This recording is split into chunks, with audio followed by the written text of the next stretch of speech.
Well, hello and welcome to this week's Countryside with Kiri Kermode and myself, Simon Clark. And, well, people say a bit of thunder in the air is mighty for the ground, a bit of thunder and lightning for the nitrogen, they say. Oh, right. Yeah, but I didn't see any lightning. I heard a bit of a rumble up the north. Did you? We didn't have much down the south at all. No. It was all quiet. But it's been a bit of a mixed bag, and it was a tricky time, as we spoke to, about trying to get the silage done for farmers around the Isle of Man, wasn't it? It was. But the grass has come quite good now, though, Simon. A bit of heat about too, which is hopefully going to help with the sugars and the yield of the crops. But it's getting those contractors, when you want them before the next rain shower. And it is a bit of a tricky time for everyone juggling. Well, same old story, and they always want at the same time. And then, that's the trouble. Yeah, so I find out the latest from dairy farmers at the Balaf, from Ballyturton Farm, Barry and Edgar Cowan, about the yield, the quality, and also a multi-million-pound investment that's gone into the silage pit. Wow. I say in jest. And you were at Lyle Colm Killier. Oh, what a lovely event, Simon. And like I say, children in abundance, young and old, all enjoying themselves. And what a great day of weather it was too.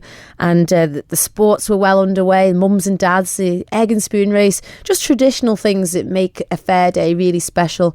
And the smell of the sweet peas in the homegrown produce tent was just out of this world. It was gorgeous. It's the sweet peas, or when you walk in a greenhouse where the tomatoes are growing, isn't it? You can't beat that. You cannot. You can't beat just homegrown produce. And some of the children were so proud of their fruit arrangements. You make a cauliflower into a little bunny and all these different things. Just being creative and the egg competition and the homemade cakes. Oh, it was just fantastic. Something for everyone, wasn't there? Absolutely. All right. That's all in the countryside. So here it is.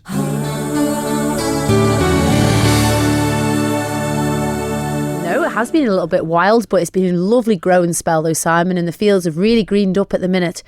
Plenty of tractors around too. Plenty of flies too, isn't there? Goodness me.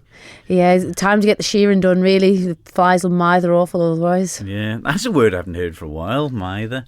But it's an important part, isn't it, the shearing side of the farming with the sheep. And it isn't really for the few pence you get for the fleeces now of the wool, is it? Not at all. It's a byproduct, but a very good byproduct that's not used enough in my opinion. But no, shearing is essential to the welfare of the sheep. It'd be like us out there in a big quilt on a day like today, lovely and sunny, and it just wouldn't be nice for them. All Mike's saying, there'll be grubs in you. There'll be grubs, awful. But the silage, most have got done now. It was a tricky time, and I found out all the details of the silage season from dairy farmers Barry and Edgar Cowan at Ballyturton Farm in Balaf. First of all, I asked Barry, was the silage all done? Yeah, it's been nearly 3 weeks now. Bit of a headache to try and get it done with the weather. People think, just cut the grass when it's at its tallest, but it's not quite like that from the great silage point of view, is it? No, you want to try and get it at its best quality value. Nice, lush, green, leafy rather than stalky, but the way the weather was broke it. Typical practice week, and then there was no 2 days the same, so all we need is 3 days to mow it one day and then start picking up the following 2 days to get just over 90 acres in here at the moment. But I suppose, Barry, it's too early to tell, I suppose, about quality, but quantity must have been there. Yeah, certainly quantity. We'll have just over 2,000 tonne here in the 3 pits. We've never done first cut silage and filled 3 pits, so definitely got the quantity. Quality, we'll have to wait in a few weeks when we do a sample and get sent off to the lab, and that'll give a breakdown then of what the quality will be like. And I suppose it's stark contrast to last year when it was so warm and hot for ages. Yeah, I mean we were down on yield last year, quite a way, because of the dry weather that we'd had all the way through from the end of April right through May. And there was no question mark over when we were going to go last year because the way the weather was going. Plus I was going away beginning of June for a 3-week holiday, so it had to be done before we left. But we just mowed it and picked it up and no problems. Yeah. Well, people be sort of wondering, well, the grass is the grass for them. It's not going to make any difference. You, as a big dairy farmer, how much difference does it make, the quality? It does make a big difference because this is your whole winter feed through the winter. So there's no point in making rubbish silage when you've got we start calving in the autumn right through the winter into next spring. So we need to be feeding quality feed for them to gain the milk output from them. Yeah, the better quality. Are you getting more yield? Yeah, like you said before, no 2 years are the same. So since we've been on the robots anyway, our average litre per cow went from about 7,500 litres. And we went within the first year. We went up to just over 10. Really? Yeah. And we're running now at about just over 11. No. Happy with things in that side of it then? Yeah. And you didn't run out last year when there was a bit of a panic on with silage. We were this springtime. We were literally at the dregs before turnout. There wasn't.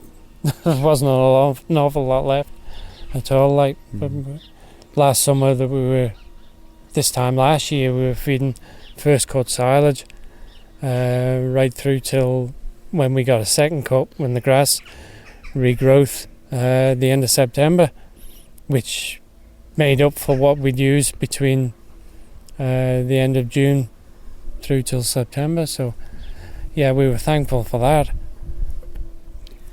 Edgar, the silage pits for years have been covered with black plastic, I would say, and tyres in lots of cases. You've been developing or getting a sort of multi-million pound answer to help the silage, haven't you? Well, I don't know about multi-million, Ben, but it'd be nice to think that. But we've been reading quite a bit about using cling film underneath the black plastic. Not the cling film you'd buy in the supermarket. It's very similar, but it's a lot tougher and thicker than that. But we didn't realise how much oxygen escapes from the pit through the black plastic. And it was only by reading magazines and talking to a fellow that used to advise on the silage that we realised that this oxygen was escaping. So they advised us to put the cling film on underneath. And it's amazing when you finish rolling and roll the cling film out, which is not all that expensive. It seems to... the warmth seems to suck it down onto the silage, and then you put the black plastic sheet on top of it, and then the green woven cover on the top. And we haven't hardly put any tyres on it at all this year, and it's hardly moved. The suction seems to be in the, but I would say that'll remain to be seen when we come to take it out. But yes, the important thing, I suppose, for people who don't know much about silage, what's the oxygen thing to do with? Well, it was the heat. It uses up energy out of the silage. But you want heat in it? No, and you're trying to get the heat to fermentation properly, and but no, you don't want it to get hot.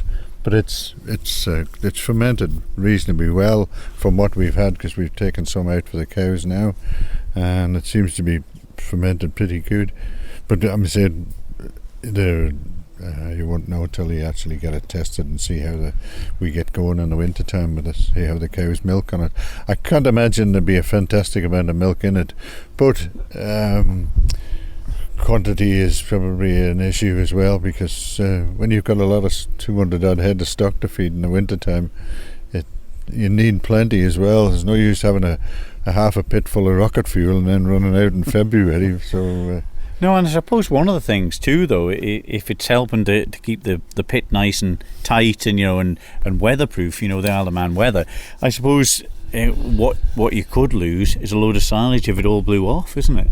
Well, it's the waste on the top and on the shoulders, which we've had over the years, and it's always difficult with a bank pit to get actually the silage rolled properly on the edges, and you will always get that bit of waste. But hopefully we'll try and eradicate some of that this year. We don't get an awful lot, but it's when you come to look at it in detail and the silage judging and all, it's much nicer when you don't actually see any waste around the edges and on the top. And of course we have to keep the green woven cover on the top to keep the blooming jackdaws out of it. So, 'cause they peck holes in the black sheet, but they've got a job to do that with that. So, well, Edgar and before that Barry Cowan from Ballyturson Farm in Ballaugh telling us about the silage. Plenty of it this year. Remains to be seen, obviously, when the silage gets analysed at the labs, doesn't it, to actually see what the content of it is. And plus Edgar telling me about the new cling film that they've got sitting on top of the silage as well. Have you heard about all of that? No. It's like you heard it there, the cling film. Instead of just putting the black tarpaulin on, which sort of flaps about, and this cling film sits on it, and the heat sort of keeps it in tighter to the bale, isn't it? Silage bale? I don't know what they call it.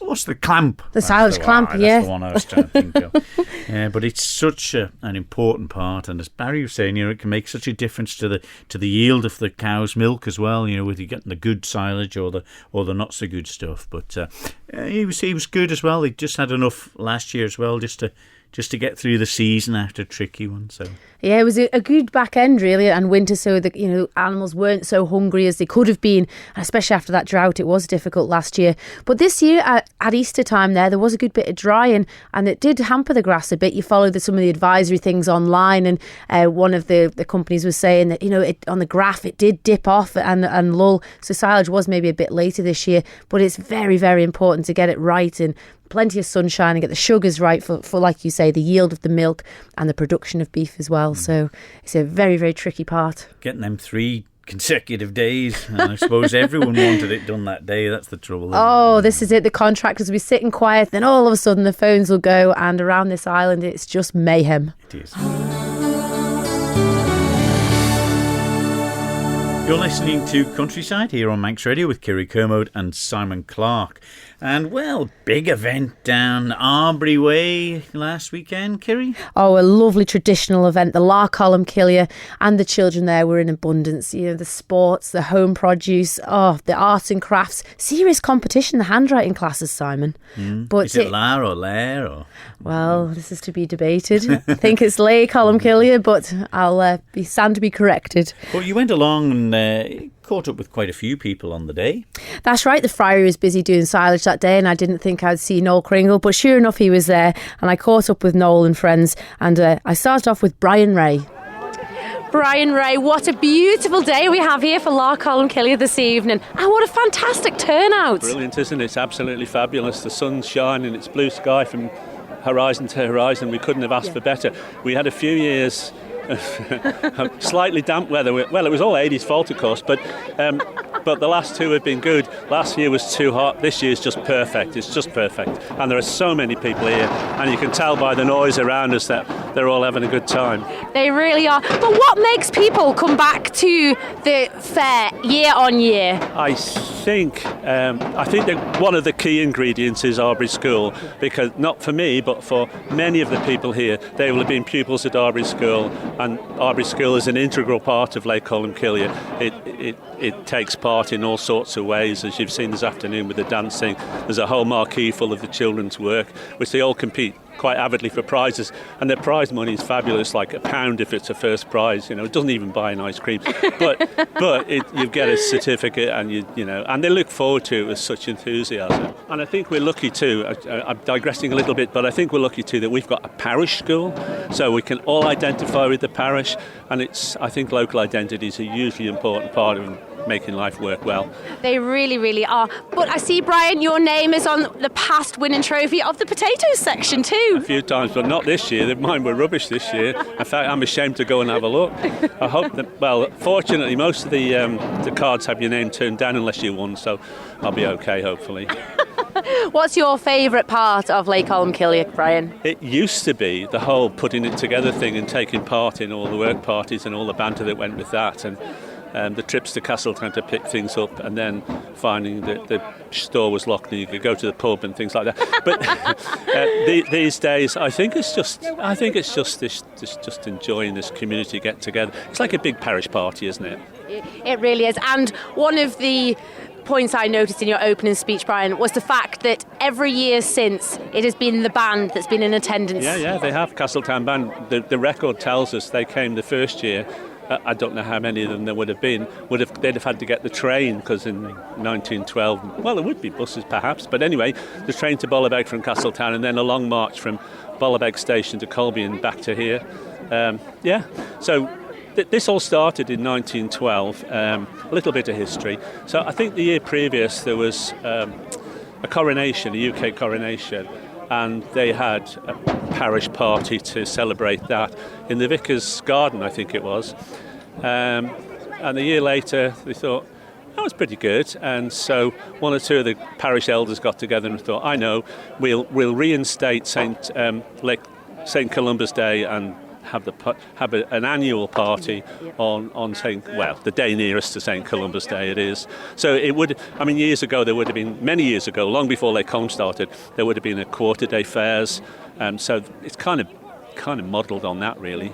But it's essential for, like you say before, for community, for the spirit, keeping everybody entertained, and it's very, very special to the parish. Absolutely, yeah. It's unique, we think, and Noel Kringlad would tell you that this is the premier parish in the Isle of Man. The premier parish. I'll say it twice, just to underline it. No, absolutely. Well, enjoy the rest of the day, Brian, and thank you. I'm off to get an ice cream now. Good stuff. Katie Rose, what a lovely job you had here today at Loch Colmcille. Now tell our audience what you've been doing. Well, I had to say a speech, dress up nicely. What else? Be genuine a princess. Yeah, basically. At school, they decided to choose. There was 5 of us girls, and they came into school. I'm in year 6, so year 6 girls only. And they came in, and we had to say a speech in front of the school. And then they chose my 2 attendants, Brescia and Brianna, and then they chose me. Oh, wow, what a privilege it must be to be the princess of Loch Colmcille. Yes, it really is. And to think it's been running for so many years. Do you know what number princess you are? 38 or 37. I think I'm 38. Yeah. And what did you have to do today, in preparation and obviously arriving at the Fairfield? Well, we went on the back of a truck. It's a really shiny red truck, so that's cool. And then I wrote my speech, obviously, and I went away to pick out my dress. It's actually my cousin's first communion dress. It's absolutely stunning, and it really does match your tiara here. It's such a beautiful day, and the diamantes are shining on both your head and on your dress. Is that something special, to feel like a princess? Well, yes, it really is. It's been my dream for a really, really long time. Like, whenever I was little, I was the little flower girl. So I was like, it was just been my dream since then. The fair, it's got sports, it's got homemade crafts. Do you think it's really, really important this day for Arbury? Yes, it's like our national day almost. Whenever Arbury really came a community. And you think community is important? Yes, I'm all about community spirit. When we were at primary school together, Dot and I were, come on Dorothy, in the fancy dress. In the fancy dress, come as on. Darby and Joan. Darby and Joan. And here we are today, still on the field in Colmcille, thoroughly enjoying it. Yes, Yeah. Beautiful day, isn't it? Yeah. Couldn't be a better day. So there you are, you see. My goodness me. That proves that Arbury School was still involved in the Colmcille when we were kids, Dot. Yeah, we're not Absolutely. saying how many years ago. And have either of you got entries in this produce tent today? Oh, yes. Of course. I did last year. I haven't this year, I'm afraid. No, I've got spud entries in, I've got potato entries in, and cabbage entries in. Not successful with the cabbage, reasonably successful with the potatoes. Oh, very good. But there we are. My better half has I see, I've just noticed there, has just won the Home Guard Cup for the potatoes. So well done, Mary. And did she do it all herself there? And in fairness, she looked after them herself. The potatoes were grown in a tub, and she's looked after them, so well done. Hasn't she got any cakes in this year? No cakes in that. And there is a fine display of cakes, Dot, isn't there? Yes, there is. Yes. The one that impresses me is always Gordy Clegg, isn't he? Gordy Clegg, genuine farmer from the west of the Isle of Man. Gordy does everything, and you walk around here today, apart from the vegetables, see all the cake prizes he's won. Can't get over it, no. Maybe he should give up his farming and take up this. No, he's a genius, that fella. He really is a hard-working man. Yeah. Well done, Gordon. There we go. And what's your favourite cake along here? There's a heck of a display of them. I haven't looked at these yet, but I do like Kirry's or Brescia's fairy cakes. I like cream cakes. As you can see. And me too. But Brescia Jenkins and Kiri Jenkins are both here in an array of entries. Yes, they are. Yes, Kiri takes part in it. Photography, she's very good with the photography. Yes. When you're putting this on the radio, Kelly, because Dot will want to listen to herself, it's the first time she'll have done that. No, it isn't. Belvedere, when we had Belvedere Nursing Home, Port St Mary. Oh, but that's a while since. We did a number of years ago. And why not? But today, Noel, is a very important day. Long may it continue? Oh, too right. It's, you're in the premier parish of the Isle of Man, there's no question about that. Arbury Parish is the premier parish, and as it happens, of course, Bollabeg is the most important village of the two in the parish. Colby. No. Daft But Colby? I don't live in Colby anymore, but I was born in Colby. Definitely Bollabeg. Bollabeg has the parish school, Bollabeg. Going to be a debate here forever. So what Lochcalnkilly used to be in Colby one year, and Ballabeg and the next year. No, it was in Ballabeg, and then Colby stole it for a year, and we brought it back again. More than 1 year. So what is the history on the two villages? Yes. The history in the two villages is very straightforward, really. It's they've both grown in size. Colby grew a lot quicker than Ballabeg grew, and of course Colby's got a lot of additional housing, Bollacry, Bollastruan, Bollacrint, all the housing estates in Colby village before really the Friday Park came to Bollabeg. So, and is that why the fair was moved over towards Bollabeg, or was it just shared? Really. No. We were arguing over where it would be and who would hold it before any of those estates were built. Of course, it's connected with the parish church. It all started with the Arbury Parish Church, didn't it? And so that's why really it was, I suppose, Ballabeg to begin with, wasn't it? You're carrying your programme in your hand, young lady. I have read it. Means, you have read it. Oh, well, that makes a change. I'm wondering why you're not involved in the sports, though, Noel. Because the school sports down there, and I've had enough to do today, thank you. But I will run a three-legged race with you tonight if you will run with me. I certainly will. You will? I will. It might be a bit challenge, slow. I'll have to stay and watch that. Manx Radio, the challenge is down. Irene, you're now the vicar of Arbury and Castletown, and you've been on the Isle of Man just over a year? Yes, just over a year. I came in February last year. So it's been an amazing time since I arrived. This is my second Lake Columcille. And what do you think of today's celebrations? It's absolutely fantastic. I think just the community atmosphere, the people getting together, just looking at the exhibits all around us are absolutely fantastic.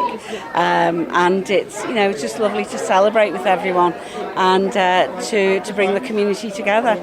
And for you, you're new to the Isle of Man. What do you think of it in general? Well, I'm not actually that new to the island. My husband is a Manxman, and he was born here. He can trace his family back here to the 17th century at least. So I first came over with him when we were married, just before we were married in about the 1980s. But I came here as a student training for ordination 27 years ago, and to the parish at Castletown. So I've come full circle now as the vicar of Arbury in Castletown. I came here on my training back in 1994. It's an incredible journey, isn't it? Yeah. And has things changed much here? They say it's Trade Allure. Things have changed, but part of the charm, I think, and the great about being on the island is the fact that, that actually things change at a slower pace, and I think sometimes for the good rather, so. It's lovely to come somewhere where there is a real sense of community and where people really look after one another and care for one another. And I'm just enjoying living here now, and wish I'd come a bit earlier, really. But it is really lovely to have you, and to have a female vicar as well. Yes. This is very modern. There are a few of us on the island now. I'm not the only one, but yes, there are a few of us around, and it's just good to have a ministry here and to serve the communities I serve, and so I'm loving every minute of it. He does the talk because he's doing it. Go on. So what is it? So Hampton Oates. Yeah. Hampton Oates. Go on. He comes over to the Isle of Man regularly, so to visit Columcille. Now Hampton's father was a blacksmith in the village of Bollabeg here, and John Kirby here was brought up in the Bollabeg post office just a few hundred yards down the road, and we all played together in the village. So get those two talking. So Hampton, you don't live on the Isle of Man? No, then? I don't know. You come every year to Larcolum? Well, try to get over for it. Yeah. My sister's in Castleview Nursing Home, so we come over and see her. Tie it all in together. But we usually try to fit it in with Columcille. Yeah. So you were born on the Isle of Man then? Oh yeah. And so you'll remember this with Noel and John? Oh, absolutely, yeah. And has much changed? Well, I think everything's better organised. The races get going quicker than they used to. But your family history goes back. The Oateses was the blacksmith of the village? Well, yes, there weren't many Oateses blacksmiths in the village, but they were in Ballasalla and before that in Santon for a long time. Yeah. I think part of my family goes back to the... Part of my family goes back to the blacksmiths as well in Ballasalla. Noel, you'll probably tell me more than I know about this. No. And so there was a bit of rivalry, was there then, between Colby and Bollabeg? Well, not so much in my day, I don't think, was it, John? John, you're going to tell me a bit about this. Go on, what happened then? I don't think anything happened, it's just that... I don't know. Bollabeg was the centre of the universe, as Mr. Kringle always says. Well, you didn't agree? I didn't agree with Colby getting Larcolumcille, no, because it was Bollabeg Fair. Oh, okay, I see. Started off, wasn't it, through the church and whatever. Yeah. But they whinged that much about it. They got it in the end, and now they haven't got a field to stage it now, so they've all come back here. Oh, I see. Now this is the real truth about the matter. But I do believe that you weren't allowed to court a lady from the different village.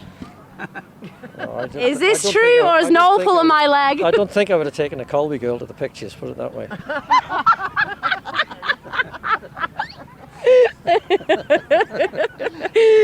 So it goes back a number of years, the carry on between the two. But isn't it brilliant, though, to see that the fair's still carrying on, Hampton? Okay, yeah. And it's time they called it Lay Columcille too, not La. Yeah, Lay. Oh, go on. Hampton came over and was our opener here.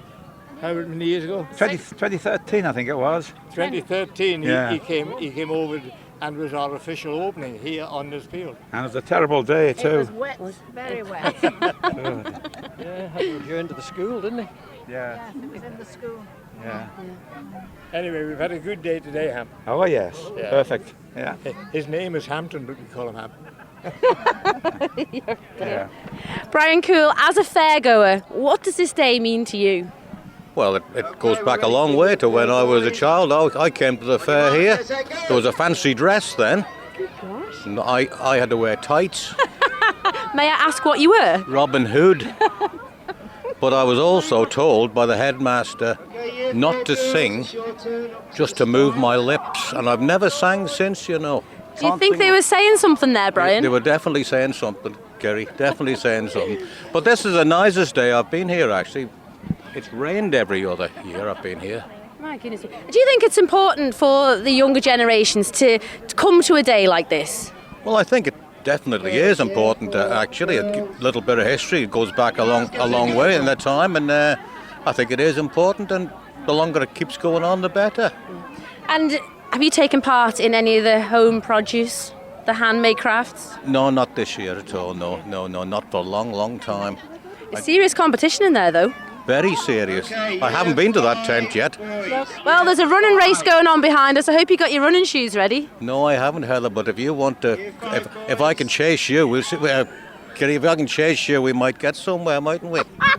That was Brian Ray, Katie Rose Hughes, the Princess, Noel Kringle and Dot Davies, the Vicar of Castletown and Arbury, Irene Cowell, Hampton Oates, John Curfew and Brian Cool. Goodness me, anything left on the tape by the time you got through all that lot. But it sounded a great day, and it's a tradition that it's had a good revival over recent times, I would say, hasn't it? It really has. It was a real special day, and that's one thing that all of the fairgoers were saying. You know, they want to go because of the community spirit, and for the younger generations to be involved is so important to keep these traditions going.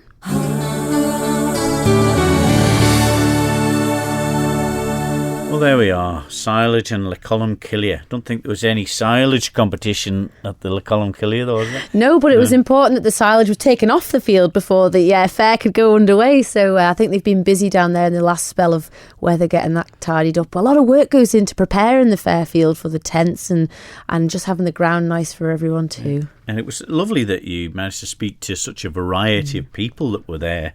That's right, and the years of history that was coming out, and just it was fascinating to hear the rivalry between the Colby field and the Bollabeg field, stuff I never even knew of, but to them very important, and taking a minute out of their day to talk to us, we're very grateful. Makes Countryside worthwhile, doesn't it? I Definitely. hope you enjoyed the programme. Don't forget, we're back next week with more from the Countryside. So from me, Simon Clark. I'm me, Kerry Kermode. We'll see you then. Bye-bye. Bye-bye.